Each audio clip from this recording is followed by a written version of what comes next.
I think the challenge for us and the key issue around competitive advantage in the future is going to be not just thinking, but thinking about our own way of thinking, to become more reflexive, to be able to think, how am I really understanding this? And we have a habit in organizational and management literature to simply repeat a jargon which everyone thinks they understand.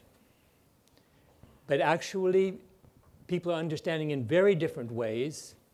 And it's important to begin to ask the question, how are we understanding how we think? Another word being used was pattern.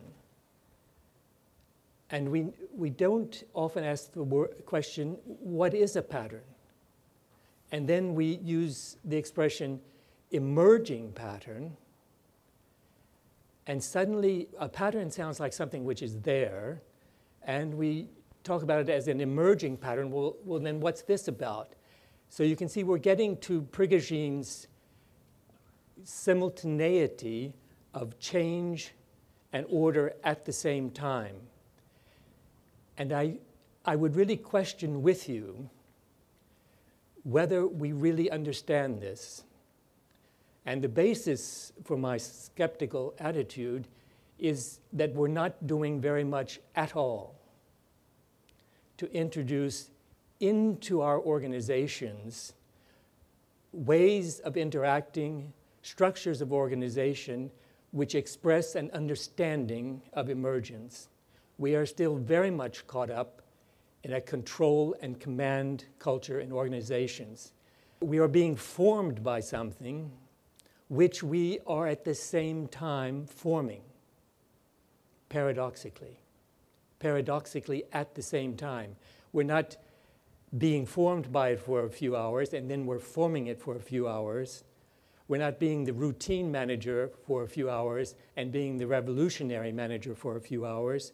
We are, in all of our actions in organizations, paradoxically at the same time, both routine and revolutionary, both stabilizing and destabilizing. This is a new way, would be a radical new way, of trying to understand what's going on in an organization, how should we structure it, what forms of interaction should we encourage or discourage.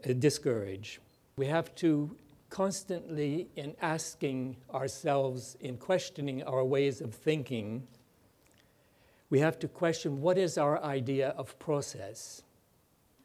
What is the process going on here? Is it a paradoxical process of self-organization in which you have this forming and being formed at the same time?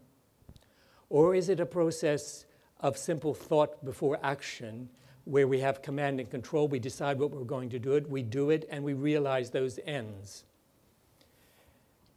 To my way of thinking, at the present time and in the future, this is no longer a helpful way to think in organizations.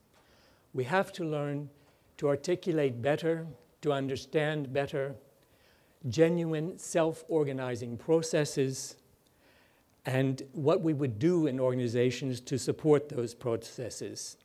If we think this way, we begin to think about the importance of regions. Regions being one form in which we in human self-organizing processes are expressing ourselves, are expressing the identity which we sense emerging in it. And it is the most important thing we have.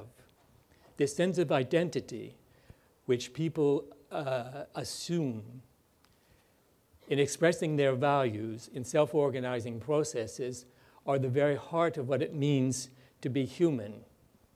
This is going on in organizations. The problem is we don't understand it enough to encourage it, to speak about it in a way that enlivens the process of working together.